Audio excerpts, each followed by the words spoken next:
Hello, everyone. This is Raina. That's me. I'm Raina from Garden District Bookshop. Thank you for coming again to Virtual Happy Hour. I'm very excited this evening because we have our first book that fits the theme of our event. Tonight's book is Give Me Liberty and Give Me a Drink. It's written by Jarrett Dieterle, and he is a policy expert and editor-in-chief at drinksreform.org. And he's also the director of commercial freedom and senior fellow at the R Street Institute. He's generally an expert on alcohol, which is a thing. We'll also be joined by Wayne Curtis, who's a local freelance journalist, and he's written for The Daily Beast, Garden and Gun, other publications, tons of other publications. There's like a list on his bio right here. I'm going to click these buttons and I'm going to welcome both Jarrett and Wade into Virtual Happy Hour. Yay! Well, Raina? Yeah, thank you. We're excited. Hi there, you guys.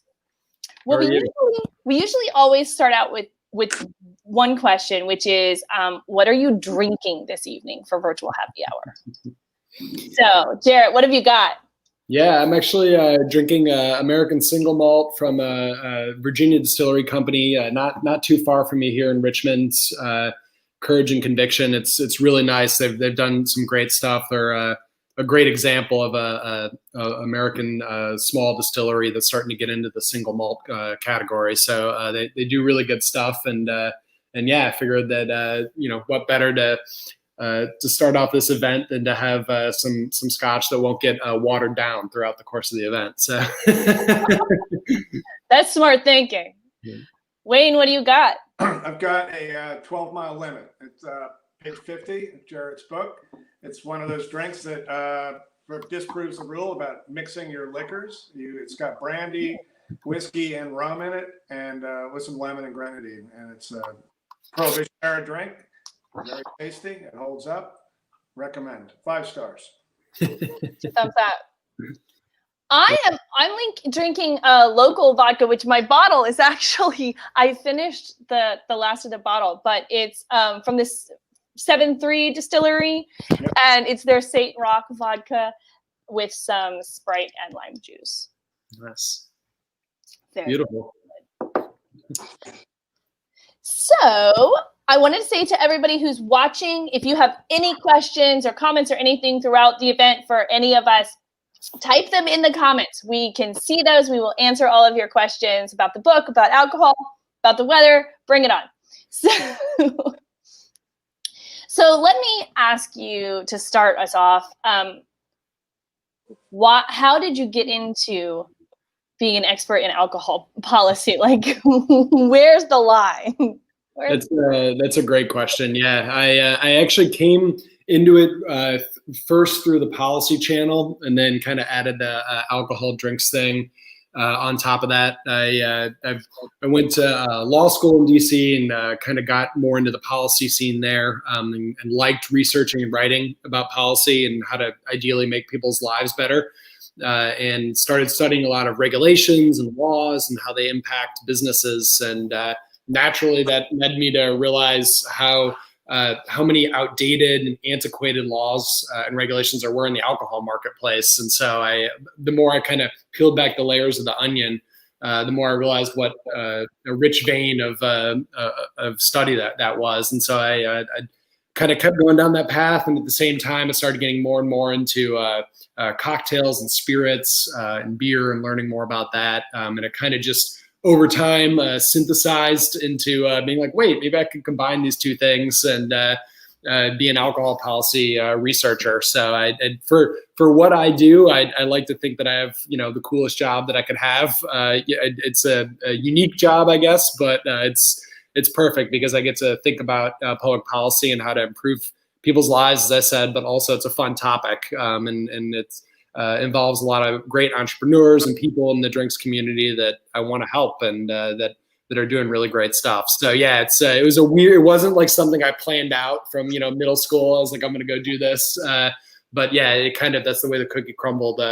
over time. And I did just little things along the way. Like when I went to, I'm originally from Michigan. I went to college in Virginia. I got to Virginia, and the first time we went on the proverbial liquor run, in college, I never forget some of my dorm mates were like, yeah, we have to go to the ABC store. And I was like, what's an ABC store? I don't know what that is. And it was a government operated liquor store, which is the only place you can get distilled spirits in Virginia. And I just walked into this kind of like Soviet era feeling store that seemed from kind of a set of like a 1950s movie. And it just kind of really blew my mind that was a thing that existed in America. And so just little things like that kind of guided me along the road to where I kind of synthesized the two things. So. And I've always been captivated by how thorny and weird liquor laws are compared to everything else. I guess that's probably something else that drew you as to why is it this way, and look back to history, which I guess that takes you back to Prohibition or beyond with that. So that's kind of been part of the thing that pulled you in too, if you want to talk about that. Yeah, 100%. Yeah. The more I always liked history as just, I liked reading about it, and the more that you read about Prohibition, the more it, I think, boggles the mind that was this episode in American history now 100 years later that happened, and how what happened then still has so many impacts nowadays. I always say you can't understand alcohol policy unless you understand alcohol history. And so, it's the more that I read about that from people that wrote about that era throughout time and how spirits and drinks evolved throughout that time, the more intrigued I became. And so I just I went down this path and couldn't get myself out of it, I guess. So is there any other product that's comparable to alcohol in terms of the opacity of the laws and how arcane they are? It's a good question. Yeah, there's it's funny. People always try to compare it to marijuana right now because of some of the recent debates that have happened. And it's really the opposite situation, I feel like, because that's this area that really is now starting to, for the first time, get more legalization, regulatory apparatus put in place for it in different states. We're seeing it around the country once it becomes legalized. And alcohol is so unique because it's this product that has been, with us throughout human history. And then there was this brief time where a lot of, nations in the Western world, in the United States, tried just banning it, basically, its sale for this decade plus long period.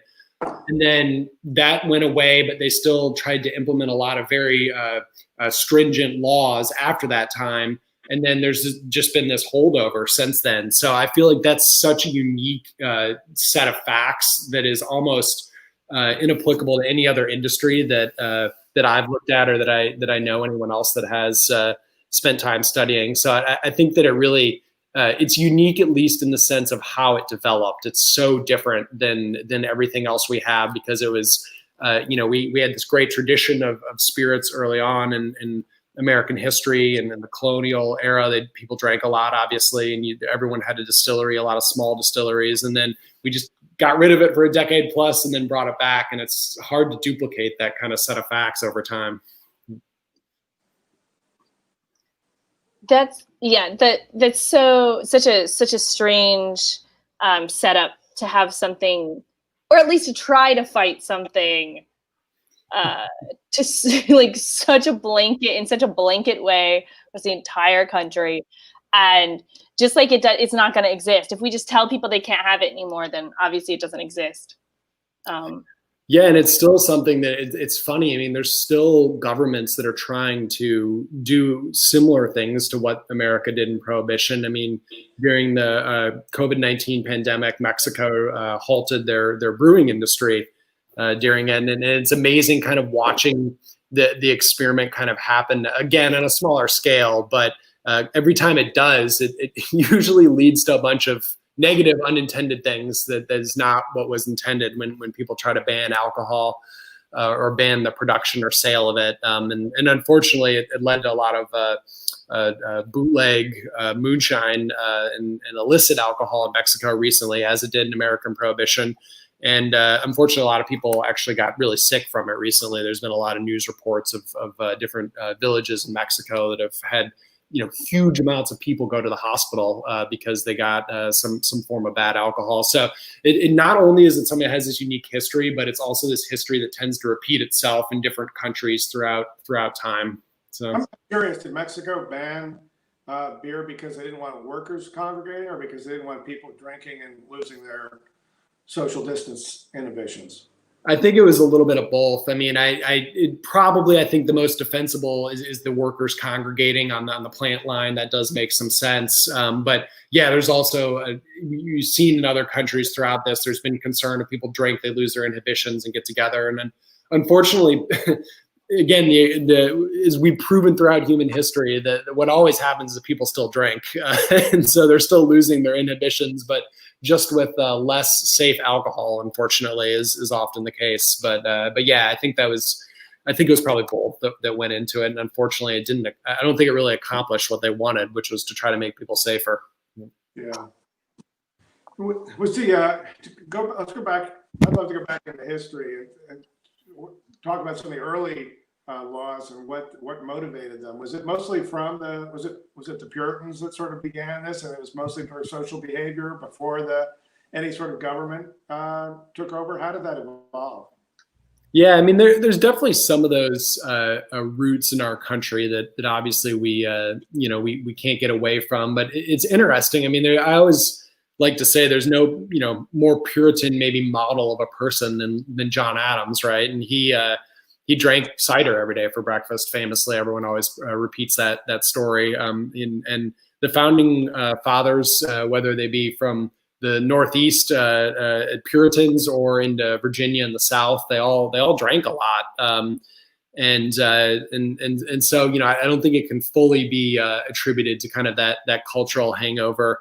And then, of course, the more waves of immigrants that we got in our country over time brought all these different rich influences. The Germans came to the upper Midwest and they brewed beer, and were obviously brought that with them. The Scotch Irish came with their distilling traditions, and really it was Prohibition itself, not actual Prohibition, but what happened in the kind of decade after Prohibition was repealed. It's funny, everyone that's kind of like a booze enthusiast goes down to the bar on December 5th, which is Repeal Day, the anniversary, and all cheers their glasses, Repeal Day and American freedom and all this stuff. But it's interesting, they kind of all those temperance forces didn't just disappear overnight, even though Prohibition was considered a failure. They kind of just switched their focus down to the state level. So really wealthy, prominent teetotalers like John D. Rockefeller and others funded a bunch of research and a bunch of kind of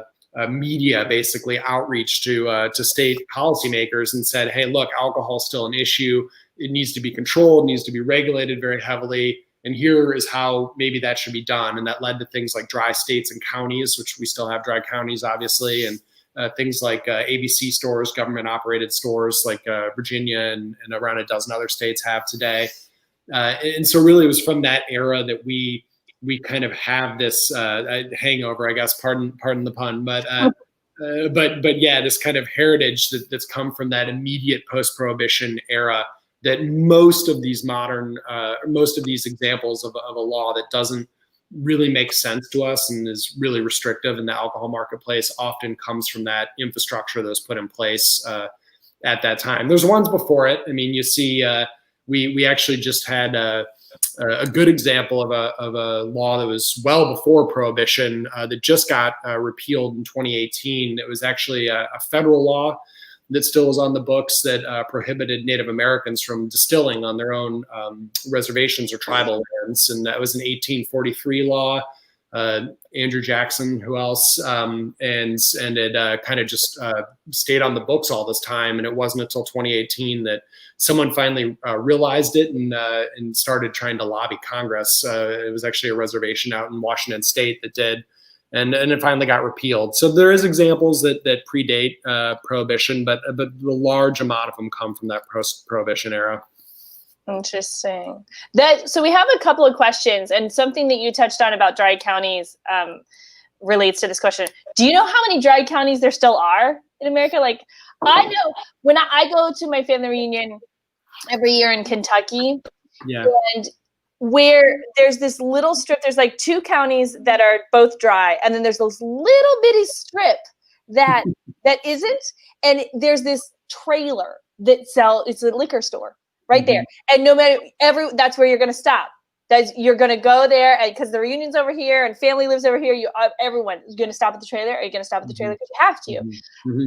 And so how many, do you know how many counties there still are? Yeah, I looked this up for my book, and it's always tricky to count these things because you can define, like, there's moist categories of counties where they're mostly dry, but like one particular licensee or area in it will be allowed to serve alcohol. But it was something around 80 or 90, if I remember right at the time, that I thought were kind of true dry counties that you could consider ones that were pretty much absolutely dry, spread over, I think it was around a dozen states or something like that, predominantly in the American South, although not exclusively. But yeah, so it's interesting. Virginia, I think, just passed a law at the state level that allows counties to choose if they want to, I think creates the presumption that they're wet now unless they choose to go back dry. So there's been some recent movement of states trying to kind of flip the presumption to try to encourage more of them to go wet. But it's amazing. Yeah, I mean, it's 100th anniversary of Prohibition, and there's still dry counties, and then a not insignificant number of them in the U.S. The trend does seem to be down, though. I think just through erosion over time, and also commercial interests. I mean, if somebody's got a barbecue joint and they can't serve beer or whiskey, and you go 20 miles down the road and get barbecue and beer and whiskey, they're at a disadvantage. They're going to start grousing and complaining about it. And everyone wants to keep their, people coming to their towns and their businesses happy. So it's happening. And there, like you said, there's probably not a whole lot of the religious push for it like there was in the 19th century. Now it just seems to be some sort of a strange momentum from the past that's carrying it forward, and it's just eroding along the edges. I think some people like it because it's quirky, and there's a family aspect to it, that there's a perception that if you allow drinking, it's going to erode the family. But over time, next generation not so interested in it. The next generation after that really not interested in it. So yeah, no, I think that's 100% true. Yeah, and then the funny thing that we've seen more in at least I've noticed this in Western Virginia and some other areas in West Virginia, is that really one of the most successful kind of small businesses we've seen, category of small businesses take off in recent years in non-urban areas was kind of craft distilleries, craft breweries, and areas that you just wouldn't, associate necessarily with a place that would have a brewery, and they become their own kind of destinations over time for tourists to come to. And I think that a lot of the dry counties tend to be very rural areas that oftentimes are very poor, and it's a potential business that could open up there. Not only the barbecue joint selling beer, as you mentioned, but also, people I think are starting to ask, why not have a brewery here that maybe could employ a dozen people and bring some jobs to an area that might not otherwise have that. So it's and there are also jobs that you don't need a master's degree or something necessarily for. You can it's the kind of jobs that all politicians claim they like, right? Where they don the blue collar hats and stuff and go to all the photo ops and stuff of the plants. I mean, that is a lot of the production side of the alcoholic beverage industry. So I think that's another aspect that has kind of pushed more of the dry counties to start considering whether they really want to stay dry.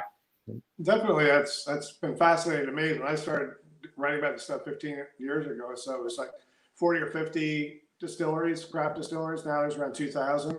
Yeah. It's really, people seem to see it as a recreational kind of thing, like, oh, that's sort of cool, but it's actually just manufacturing. Yeah. It's sort of fascinating that manufacturing, everyone's grousing and complaining that manufacturing is going overseas, it's starting to decay. It's like one of the areas where it's growing, and it's growing largely in rural areas or in the exurban areas. It's also in cities, but it's employing people, it's generating taxes, it's doing all this stuff, and so it's a little hard to look at the larger trend of manufacturing. It's hard to resist it. I know, yeah. I can't tell you how many times I've made a version of that argument to policy people and people in government, where it's like, all you emphasize is manufacturing jobs, and here's this whole category that people, by and large, want their craft alcohol to be in the U.S. They don't want it to go to be, from exported somewhere else, and it's creating a ton of jobs. I think it was in 2017, the industry that created, at least, or had the most job gain from year over year in manufacturing was the alcohol industry and in manufacturing. And so it's amazing. I feel like it's totally overlooked, and it's like, why don't you spend more time thinking about this industry, because they're a growth industry in a lot of ways and creating this kind of ground level manufacturing job growth. And not to get too far in the weeds, but now they're facing the excise tax, the export tariffs. Yep. And after all this growth, I think we're going to see some reversals on that, unless something happens soon. So, but I know, yeah, that's not a distilling audience; it's a reading audience. We'll move on from that. Yeah. No, you're right though. I mean, both the tariffs and the taxes are things that could hurt the industry a lot, and not to mention COVID, obviously 19. So that mix of things is. It worries me, that we could be headed towards more of a retraction era for it versus this big growth era we've had, for sure. Yeah. There are so many of them now, just like you mentioned. It's anytime I go somewhere, which has been a while now, but anytime I go somewhere, I Google, is there a brewery or distillery or something in this area around, because I will go check you out. Like, there have been a few times I've ordered things after I left because I liked it so much. It's like, okay, well, how can I get this? And sometimes it's cost prohibitive to order a whole box of it or crate of it or something, if that's the only way you can get it now that you've gone home. But I will definitely tell other people about it. And if I'm ever back in that area, go grab some. I've done that too. I've just driven by and grabbed a few bottles of something that I know I can't get or is hard to get once I get home. From I drink alcohol, but I'm not an alcohol expert. But from the outside, I mean, that's just a fun thing to do. I've learned so much about how it's made and things like that just from taking these little tours and tasting the samples and do that. It's a great thing to do when you're traveling around. Yeah, it's great. I mean, you can go do a distillery tour and call it, a cultural thing nowadays. So it's cool, yeah. I completely agree. Yeah. And the interesting thing is, the more that kind of drinks tourism happens, as you mentioned, people then go back home and oftentimes say, oh man, I'd really like to get that IPA I had in Vermont, or that whiskey I had in, when I was visiting Maryland, or whatever it might be. And oftentimes getting it shipped, depending on what state you live in, across state lines is really hard to do. So it's actually something that frustrates, I think, a lot of people that go back home and then want to be able to get those products and they can't. So that's another thing that I think the next couple of years will be really interesting to see how the laws around alcohol shipping evolve, because we're used to all this stuff that we can get at our door in 2 days or sometimes 2 hours. It freaks me out sometimes how quickly Amazon gets stuff to my door. And alcohol is kind of excluded from that in a lot of areas, depending on where you live. So I think that's something that more Americans will want once they go tour the distillery, then they want to be able to get it shipped back home. Mm-hmm. Do you see that trend heading that way? Because that is a fascinating thing. People aren't expecting that, and they're not getting it. And whenever you go to a distillery, it's like available in these 17 states. And you can have it shipped to, but you can't do it elsewhere. Then do you want to explain about Washington, D.C.? Yeah. How that's sort of the Wild West of distilling as far as shipping and everything goes. That's always I don't really understand it. So I thought you explain that a little bit. Yeah, well, I mean, the retailers both retailers and consumers are allowed to get stuff shipped directly into them from other places. So it's great. I mean, they can, instead of having to work through like a designated wholesaler, like a lot of, if you're a restaurant or a bar, for example, to be able to sell something, they can actually just call up the brewery in whatever, Montana or whatever, and get their stuff directly. And then be able to serve it on tap in their restaurants. So that's why a lot of DC bars have a really great selection of spirits or beer, depending on what kind of a place it is. But I actually, on the consumer side, I actually have a lot of. I have some friends in DC because I used to live there for a couple of years. I have a lot of them receive alcohol shipments for me because they actually can. Virginia, almost like nowhere can ship here. It's very restrictive. And then I'll make the 2-hour trek up there whenever I see them and get whatever stuff that I've had shipped to their house. But yeah, DC is definitely the Wild West when it comes to that, which is funny because everyone always views DC as this like very the center of government power and stuff. But it's very open when it comes to alcohol, particularly alcohol shipping, which is bizarre. Is there a short way to explain how that happened? I've just been mystified by that. Yeah. It's so easy. And then you go, I think you mentioned in your book, Montgomery County, Maryland, right? Literally steps away in some cases is one of the more restrictive places in the U.S. And it's just, and I mean, it's not like it's rising up from local social mores. I think sure Montgomery County people would love to have the same access that Washington D.C. people have. So how did that come to be? Yeah, it's interesting. I don't know the exact history of it, but I think a couple factors have made DC has always been pretty quick to change and update alcohol laws. I watch a lot of state legislatures and how often they're doing stuff, and it very rarely, it'll be like once every 5 years type thing, they'll finally update something in their alcohol laws. And DC almost every year will have a bevy of things that they're updating. And I think that it helps a lot that they are able to do it through their effectively their city council basically and their mayor. It's a much lighter lift than having to go through this whole couple 100-person legislature to try to get something passed and all the different interests from that, and it being a smaller geographical area. I think that has always helped them. I also think there's just a big cultural tradition in DC of DC being a city that's open to alcohol. I mean, during Prohibition itself, it's been estimated that 5 out of 10 congressmen were still drinking, and they had their own supply guy. It was very famous, George Cassidy, during Prohibition, that was the one supplying all the DC congressmen who were supposed to be enforcing kind of Prohibition and in charge of it with alcohol. So I think it's been a good mix of a cultural tradition and being open to alcohol in DC, and also being small enough that they actually can change their laws quick, more expeditiously than the rest of us. Whereas if you try to get a reform bill through the Virginia legislature, like it is a big thing, and it rarely happens. So I think that's a big impact, I think. But yeah, I think more states are going to want to go towards allowing more shipments. I think COVID really accelerated it in a way that might not have been expected. I mean, Virginia, now an in-state distillery can ship, at least temporarily, to me.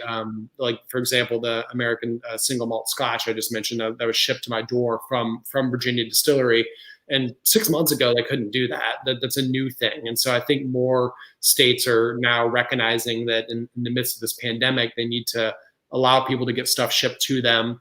And then also realizing that the world hasn't ended. It's not crashing down just because people are shipping spirits. We ship pharmaceutical drugs, and we do all different kinds of stuff that we ship through the mail nowadays. And so I think there'll be more recognition that, hey, maybe this isn't a big deal, and we can find ways to do this going forward. Yeah, I think you're right. There's going to be pretty significant lasting changes coming out of COVID that'll benefit the consumer in a lot of ways. And certainly with Go Drinks is another public drinking. Well, public drinking hasn't changed that much with Go Drinks. Go Drinks have. You can take them out, but you can't drink them on the street in a lot of places. I think it's 30 states liberalized their laws to allow Go Drinks to take place, including Massachusetts. And I talked to a bartender in, I think it was late March, early April, and she said, I will be dead and in the ground before Massachusetts lets you walk out the door with a drink. And 4 or 5 months later, they did. Actually, it was the same week that New Orleans banned Go Drinks, which I know it's been a weird thing that New Orleans is banned, and then all these other states are going. And New Orleans always was so known, as you both know, being in New Orleans has always been so known for that. But yeah, Massachusetts bans happy hour, right? And they're allowing to go cocktails. So yeah, it's amazing. You still have to seal up the containers and put them in the trunk of your car. And I think Michigan liberalized its laws, but the containers have to state on them. They have to be printed on them. They're not. They have to be consumed at home. They can't be consumed in public. So it's not like everyone's turning into New Orleans where you can eat and enjoy a drink, but you can take it out and go home. Some of the places you can take it out has to be factory sealed, so they can sell full bottles of wine or spirits, which makes them into liquor stores, which doesn't make much sense. But others have been more liberal about letting you make up mixed drinks, put them in a bottle, put them in a cup with a cap on it, and let them go out. So I think that'll persist. Even though some places, I think it's Michigan, the state law had like a 2-year sunset on it. I think a lot of them have sunset clauses, but there'll be pressure to keep it up. So. You're right. Yeah, I think Iowa was the first country or the first state recently during COVID that Iowa, of all places, that decided that they were going to make it permanent.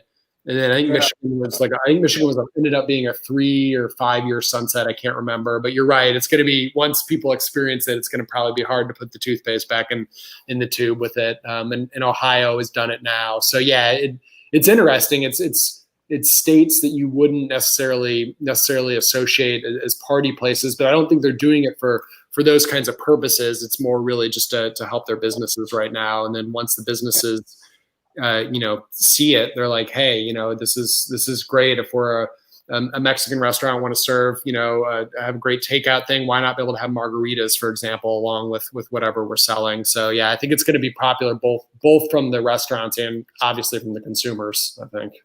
Yeah.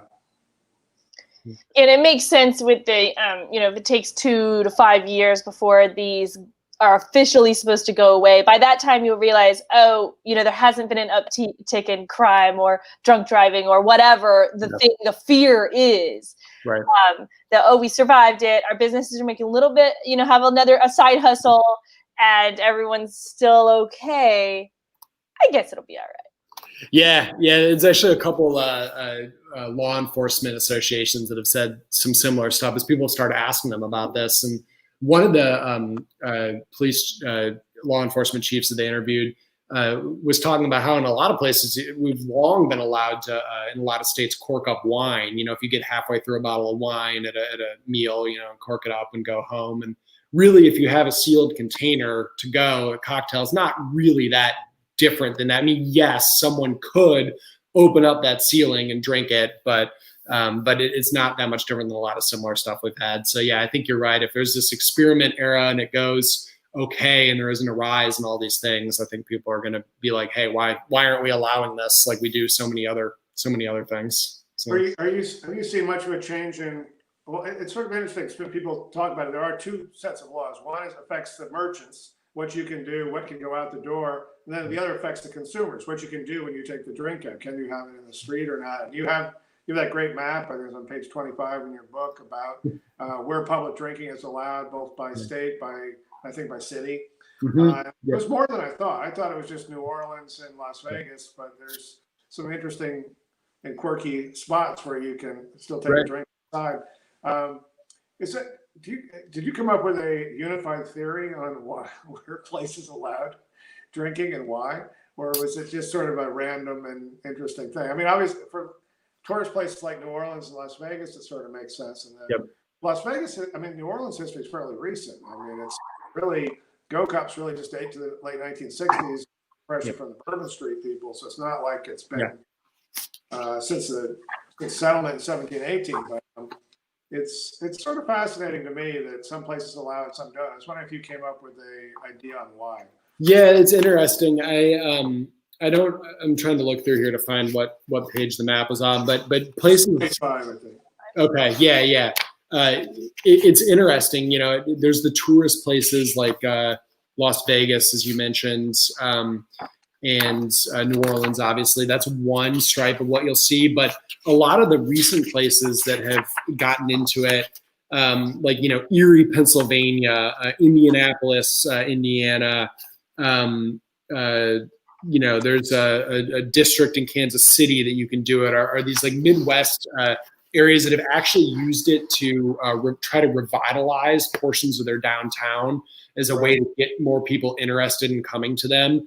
And so I think that's the more recent ones you've seen have been more in that vein of states that are a lot of developers like it. If they're building big high rises in town, they love like the idea that this apartment building that we're trying to get you to live in, you can go downtown and this is a street where you can get a Go Cup from a restaurant and bring people here, and it's like a hub of community and life and things going on. So I think that's been more of the recent impetus behind some of these places that are kind of Rust Belty towns that are trying to do it. And I think it probably has to a degree helped. And I think also things like Uber nowadays, where it's very easy to kind of get to that area and then get home safely, have probably helped accelerate that and made it safer and more feasible for people basically to be able to have that kind of a culture. But the big key is whether there's the cities that do it, but they have to be in a state that allows them to do it. So that's the tricky thing. Like if you're Richmond, Virginia, for example, where I live, like you can't, even if you wanted to have a district like that, you can't. This was a state law that just straight says no municipality can. So first of all, it depends whether your state allows it. And then second of all, if you want to do it. And then I think those ones that have done it recently have been using it as more of an economic development tool really than anything to do with culture, I guess, per se. I think we're seeing same with the COVID things, people creating what I guess they're called streeteries, where they block off the street, and then they had to change the laws to allow people to take the drinks and drink them out on the street at tables. But I think that could also be something that persists beyond when people realize that this works for everybody. Yeah, I've been joking that for maybe not as much right now as it's getting colder, but there was like a couple months in there where all of America had de facto open container, permission, because I would go to like downtown Richmond and I would walk through a park with my wife. Like everyone was just sitting there drinking a beer openly, and I was like, that's not allowed, and no one cared at all. I think people were just happy they were distancing outside away from each other. But yeah. Now that again, that's something that's happened, I think it might make more places thinking about, well, maybe there is certain areas we could allow this and it would be okay. So, yeah. All of a sudden, having a beer in a park became low on the list of things to deal with, and nobody seems to be hurting each other. Okay, we're good. Let's move on. Well, yeah, it became almost like a sign of responsibility. It's like at least that person is like distancing from other people outside and not, crammed inside some tight space with like 14 other people. So, yeah. My hometown of Fort Myers, Florida, there is a little square downtown that it has alleyways that meet up with each other, which when I was growing up, not somewhere you wanted to go. The alleyways, you wanted to definitely avoid all of that. Mm-hmm. But now they've updated and they've bricked in all the alleyways and they put all this lighting back there. And there's probably 6 bars and clubs that kind of open onto these alleyways that meet up. And you can drink in the alleyways. There you go. You can go out and between them. I know maybe 2 years ago, I was with my sister and her friend and we're downtown and they're like, oh, look, we're going to walk outside. And I was like, ooh, we are. Okay, cool. So I'm just walking around and then we get to the edge of where the brickwork is and it turns into the actual sidewalk. And my sister's friend just stops me. She puts an arm out. She's like, stop. I'm like, what? Like if I had taken 2 more steps, I would have been breaking the law. She's like, they wait for you to leave the alley and then they get you. I'm like, okay, I guess I'll take a step back and finish this. But it's so weird. Yeah, they do. It's loosened up a lot from when I grew up there. But at the same time, there's still these strange 2 feet outside of that alleyway. And now who knows what could happen. Yeah.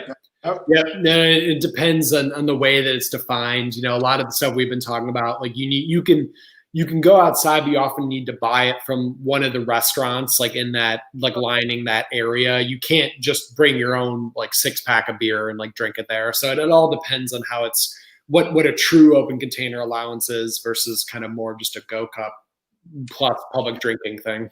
So I remember being in New York with 3 or 4 other friends from New Orleans. We were at a bar down at the Lower East Side. It was really a hot, stuffy summer night. And we thought, let's take them outside on the street. We walked outside the door, we're just leaning against the building.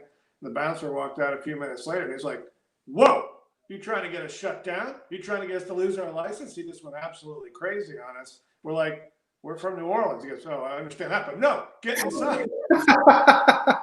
We were like, oh, whatever. And it is weird. There's a sort of an invisible geography that you have to navigate every town you go through and try to figure it out. So I remember driving all day from New Orleans up to Oxford, Mississippi, and getting there on a Sunday evening and sitting down and just wanting a drink. And there's a beautiful selection of liquor behind the bar. And we ordered a drink. And they're like, nope, no drinks on Sunday. I was like, what do you mean? Yeah.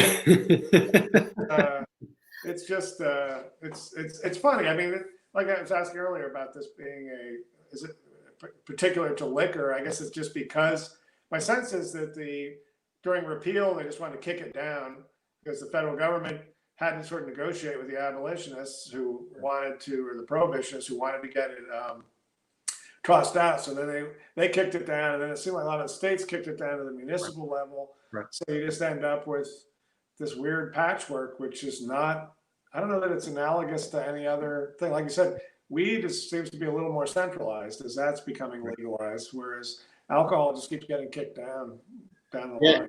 No, it's 100% true, and it's created this funny. Again, it's so unique because our country, our economy has gotten so interconnected now, and that has led the federal government to step in and preemptively, create rules that apply everywhere in an effort to make it not a hodgepodge, like you're saying, in other industries.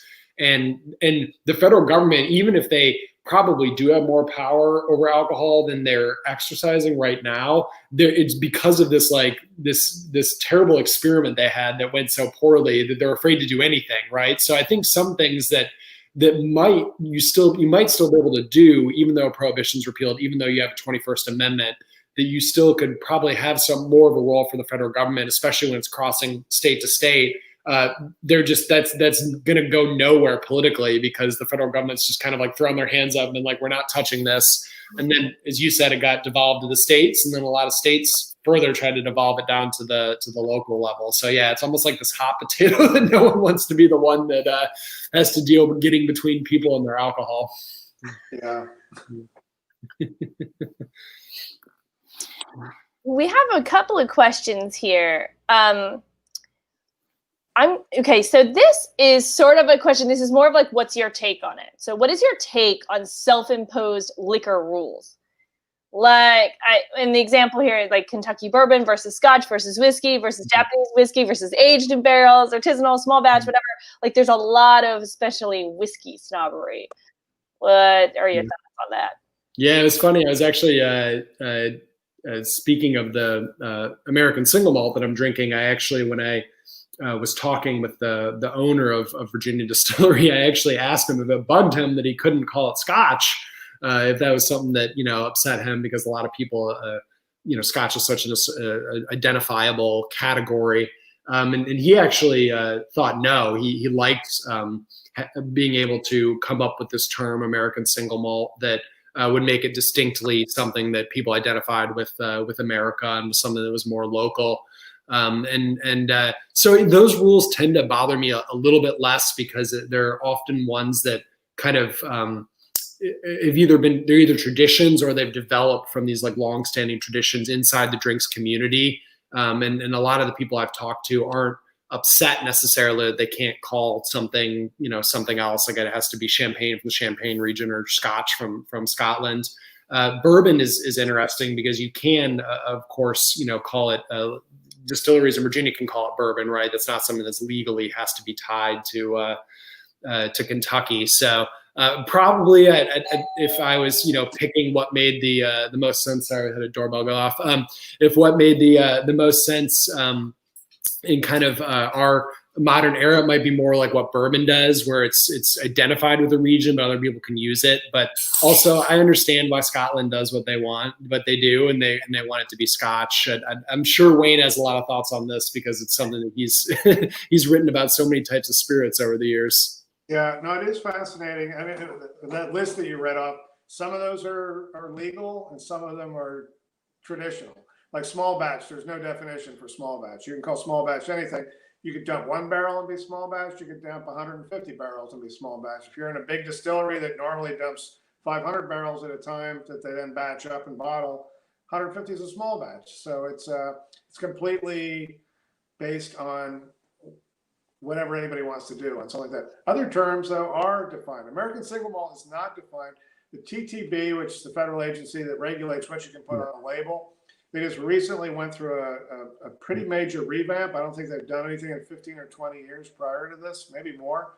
The biggest thing that they did was that they declared that alcohol no longer is, vodka is no longer defined as being something that's characterless, colorless, flavorless, and tasteless. Right. We now have actual flavor in vodka, and you always have been able to, but now you can actually talk about it. But American single malt tried to get a defined category under TTB with a set of fairly loose and basic set of rules, but it's something that all the 100 producers of American single malt today, and it's all small producers right now. None of the major distillers are doing single malt. It's a play by the small distilleries, which is fascinating. But they sort of wanted a federal definition. They've invited a federal definition so that consumer will generally know when they go to a store and pick it up that this is what it's going to taste like. which is true for so much. I mean, Scotch, even it might be peated, it might not be peated, but there's still sort of a range. Irish whiskey, tequila, mezcal, cognac, armagnac, they're all defined. They're not defined by the U.S. federal government, but they're defined by the jurisdiction in which they're made, and the U.S. government recognizes those. And it's part of a trade. In exchange, they recognize bourbon as being an American product and things like that. So it's pretty fascinating to see. And in so many cases, like Bottled in Bond, which was really big, that's supposed to date to 1897, and that was a whole set of laws that you had to produce it at a single distillery in a single year, had to be aged 4 years. And it was a sort of sign of quality. And that was actually, the distilleries went to the federal government and they said, please regulate us, because there were so many bad sort of ersatz bourbons or ersatz whiskeys coming on the market. People were flavoring with creosote and tar and pine resin and whatever they could come up with to give it a little depth and body. Also poison people. This was just before the Food and Drug Act, which was 10 years later. But the Bottled in Bond Act was, distillers asked for the federal government intervention, which is today inconceivable. It's now everyone's like, get the federal government off my back, let me do what I want to do. But American single malt, guys in Virginia, there's some great ones coming out of St. George Spirits, California, Westward and Westland in the Pacific Northwest. They are also actively seeking government intervention to help them clarify in the consumer's mind, this is the range of taste that you're going to get. When you get a bourbon, you know it's going to be within a certain range of taste. It's not going to be something wacky and way out in left field. And they want that for American single malt. So it's been interesting evolution. Yeah, and it's funny. I haven't written this book where I'm complaining about a lot of the bad laws. I have people ask me, is there any alcohol law that you like? And yes, there's plenty that I do. There's good reasons to have laws around alcohol. But the Bottle and Bond Act is one that I often bring up. Sometimes it's important to have some kind of parameters on what can denote a quality product that you're not getting poisoned when you drink. And that was an early example of that. And obviously we have more developed examples of that nowadays. But having identifiable category is another great example. So as I mentioned, I asked Gareth Moore at Virginia Distillery about Scotch, and he's like, no, what I'm focused on is just getting a category that can be identifiable. We're all calling it American single malt. As you say, getting the government to recognize that, because he's like, until the government does, if I go into the Virginia ABC store, I'll see, our courage and conviction in the bourbon section. And he's like, what, that's not what it is. Like, I want people to know that this is a separate thing. So there can be good rules that help bring clarity rather than confusion to the marketplace. So, yeah, well, absolutely. As a consumer, for sure, I want to know too. Once I find something that I like, I want to be able to, is there something else? Isn't there another company that makes this? Or, and if you don't know what it is, if it's not clearly defined, I can't get more of it. Yeah. Yeah. Speaking of funny industry definitions that you reminded me of that have changed over time, a really great example is in the beer world, things that are they've gone through, whether it should be called craft beer or micro brews or independent, the independent breweries that aren't owned. But craft beer, the definition has changed so much over time. And it's funny now they create, it's almost like a gerrymandered district where they're like carving in and out certain people that they want to be in and out of the definition. And so like breweries like Sam Adams have gotten huge, but they're still considered part of the craft brew community inside the definition, because they were some of the early, founders in that movement, even though now they've gotten to a size that no one would probably consider them that anymore. So these definitions do somewhat change over time, depending on who's trying to keep themselves inside the line versus outside the line. So. Yeah. No, it's the labeling. I mean, I think you talk a bit in the book about things on labels, but the labeling is really fascinating when you dig into it, because a lot of people want to know, when you talked about craft, are you making this, or are you just buying it from a big distiller and bottling it, which a large number of people do. And you have to go to the back, and in tiny print in the back, it might say bottled in Nebraska or bottled in Texas. And if it says distilled and bottled, that means they made it, but it just says bottled, but nobody knows that. Yeah. It's really, there's no transparency on the labels. And when I deal with a TTP for stories and talk to them, I think their heart's in the right place. They just say, we're just trying to clarify things for consumers, but they get so much pressure from so many people to keep things as they are. Because a lot of people who can buy a bulk whiskey and then bottle it and say, I mean, there's a difference between blended Texas whiskey and Texas blended whiskey. Yeah. And the average consumer is not going to pay attention to that. Yeah. No, I think you're right. The labeling world is amazing. I mean, there's some stuff that is very low hanging fruit that, I find really silly. I talked to a brewer in DC that their first beer label got rejected because you need to have the location of the brewery on it. And they put District of Columbia instead of Washington, D.C. And the brewery and the TTB, everyone in the story is in D.C. and knows what that means. And they kicked it back. So stuff like that's like silly, like low hanging fruit stuff. But a lot of it, as you said, quickly gets into a contentious area where there's a lot of people pushing on them from different sides to keep things a certain way. Yeah. Wow. And yeah, like as you mentioned, as a consumer, no clue. I've learned so much just from the last 2 minutes of this conversation. You go hang out with some of the spirits geeks, and we will bore you to tears about it. That actually sounds like a great event. You should have like a tasting event. Everybody gets, four things to taste, whatever you're going to talk about, and teach me history while, labeling all that stuff. If COVID wasn't happening, that is exactly the type of a book event you should have, Jarrett.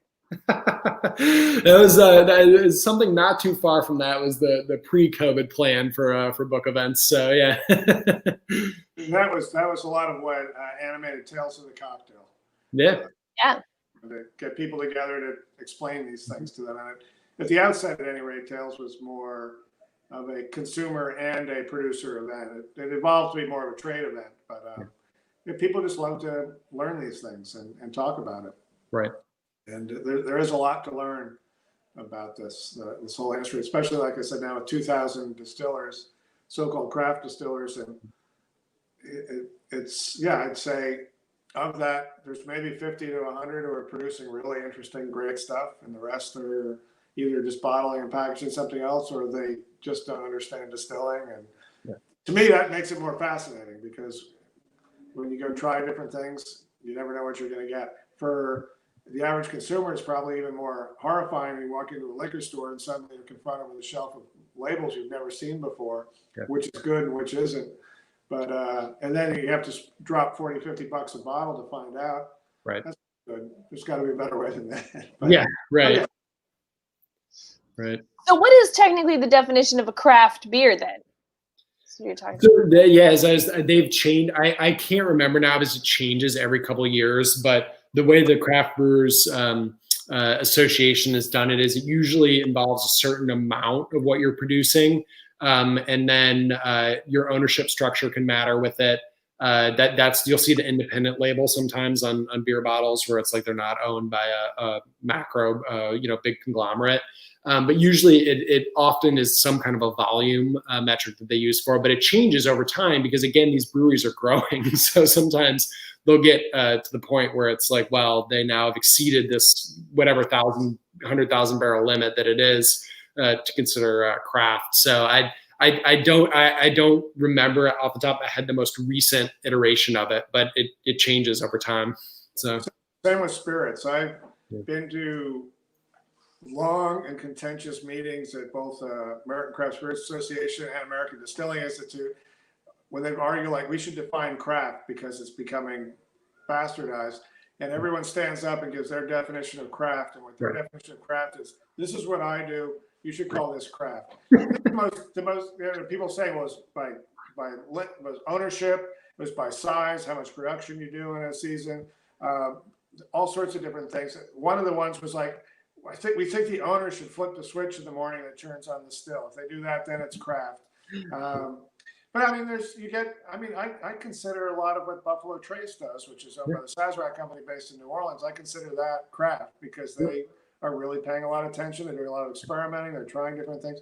My definition for craft tends to be, are they experimenting? Are they producing stuff that may or may not be successful and releasing it to the public? And that's, to me, what makes it interesting.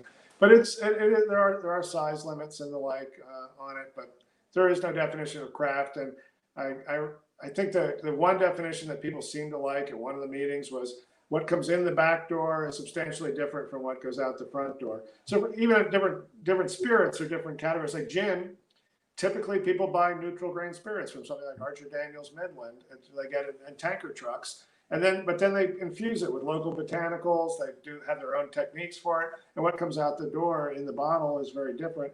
Whereas somebody just buys rye whiskey from a major commercial supplier in Indiana, bottles it and sends it out the door. They're not changing it. That's not craft. So it's right. Very hard. And I think the general consensus was we can define craft, but once we define craft, people will move on to something else. They will then be artisanal or another name. And what we just have to do is educate consumers to here are the questions that you should ask when you buy something. And I think they've made a lot of progress on that in the last 5 to 10 years. So. Yeah, you're right. People just move on to the next thing. As I said, in the beer markets, that's been the independent label now is like the next thing people are focusing on more than whether you're a craft brewery or not. Yeah.